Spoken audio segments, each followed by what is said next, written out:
From the News Channel 5 Network, this is SportsLine.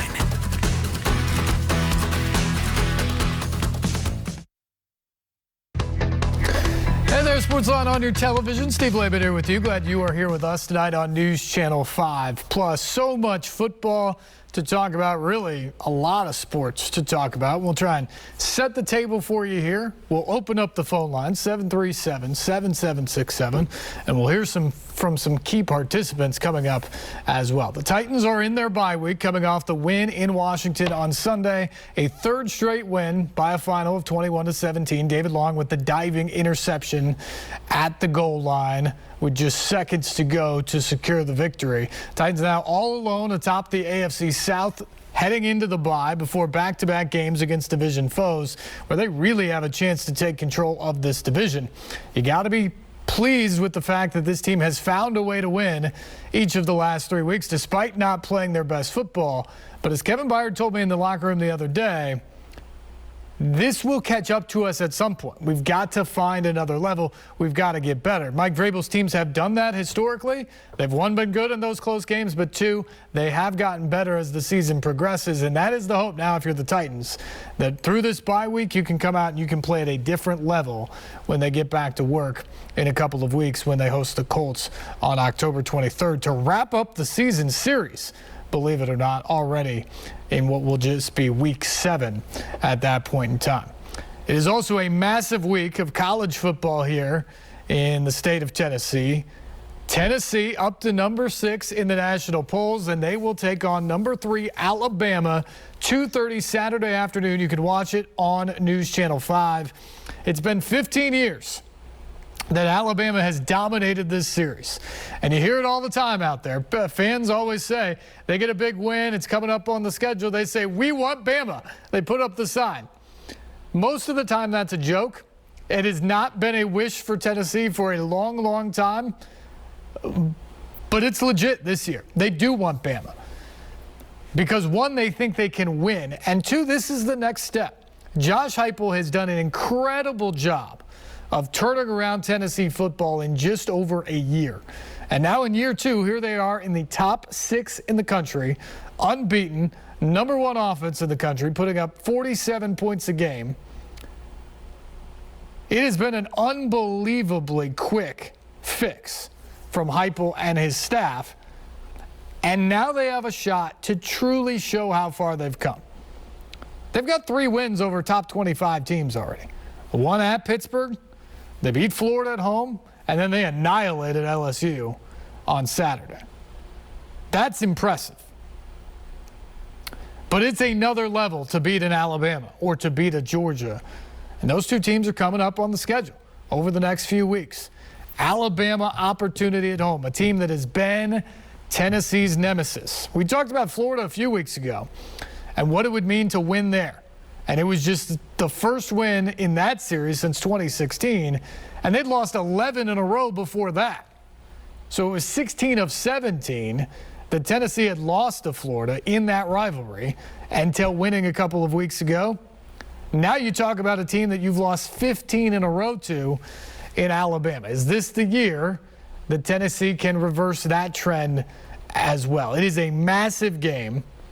Not that if Tennessee loses, it diminishes what they've done in flipping things around on Rocky Top. I don't think many people still think they're going to win that game on the outside. But being competitive in that game, giving yourself a shot to win that game, putting yourself back in this position is a big step for Tennessee. And ultimately, to take that next step, they've got to beat an Alabama. They've got to beat a Georgia. And this is the first opportunity, really, for Josh Heupel and his program to show that they're ready to do that.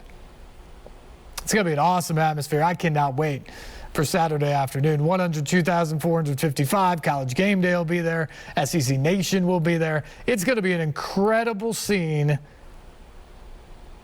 And I think a whale of a football game. It is strength versus strength. Tennessee in that offense, number 1 in the country. Alabama's defense, 6th in the country. We think Bryce Young will be back at quarterback. for Alabama. And so you've got last year's Heisman winner in Young against maybe the Heisman frontrunner right now in Hendon Hooker of Tennessee. It should be a great battle, and we really look forward to it. Meanwhile, Vanderbilt has Georgia. The Commodores 3-3 on the season, all 3 losses to teams ranked in the top 15 in the national polls. And it doesn't get any easier with a trip to number 1 Georgia now. So Clark Lea's team has definitely shown improvement themselves. A year ago, they were absolutely not competitive against the teams we're talking about that they've had losses to. They were winning at halftime on Saturday against Ole Miss, the team that's ranked 9th in the country. And yeah, it got away from them a bit in the second half, and they were disappointed by that. But this Vanderbilt team is competing at a completely different level this year than we saw at any point last year. And now Georgia is another good measuring stick. They're going to be big-time underdogs between the hedges. But once again, you get a chance to see just how far this program has come under Clark Lee in year 2.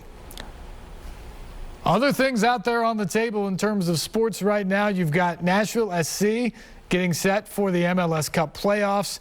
Basically going to be permanent residents out there in Los Angeles after beating the Supporters Shield winning LAFC Sunday afternoon. They're going to go back on Saturday for the opening round of the playoffs against the LA Galaxy. And if they win that, you just stay out there and take on LAFC again a week from Thursday night in what will be the conference semifinals. It's been an impressive year for Nashville SC under some tough circumstances. I mean, they played the first 2 months of the season on the road. They were switched back to the Western Conference this year, which is more travel, more of a logistical issue against some of those teams. And frankly, right now, just the better conference in MLS. And they finish all that with the most wins in a season,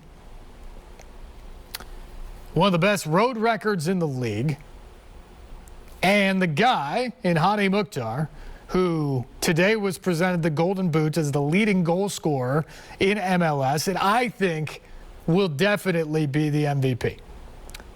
Led the league in goals, led the league in goals and assists, the goals contributed to column.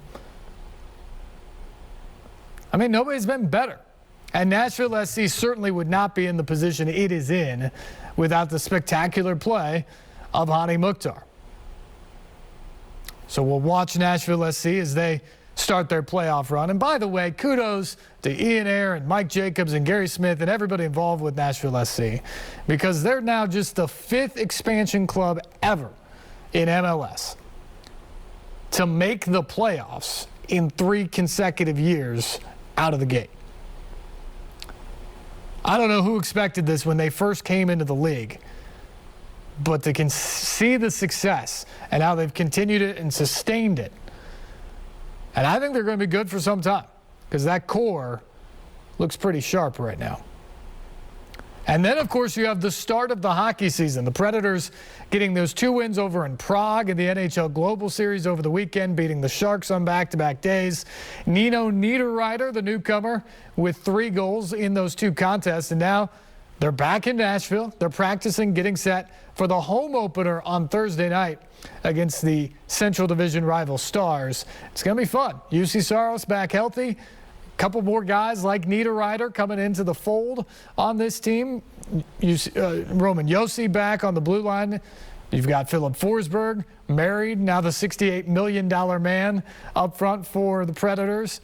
And this team off to a 2-0 start, leading the league as everybody else gets underway here tonight. So the Predators off to that 2-0 start, and we'll have a lot of fun watching them on Thursday evening in the home opener over at Bridgestone Arena. Our phone lines are open tonight. 737-7767 is the number. We would love to hear from you. Any of those topics we just talked about. Titans, where they are right now through week 5 heading into the bye.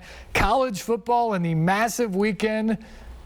The massive game over on Rocky Top, or Vanderbilt's road trip down to Georgia. Anything else you want to talk about? College football. You can talk MLS Cup playoffs in Nashville SC, or the Predators as they get set for the home opener on Thursday night. 737-7767 the number. This is SportsLine on News Channel 5+.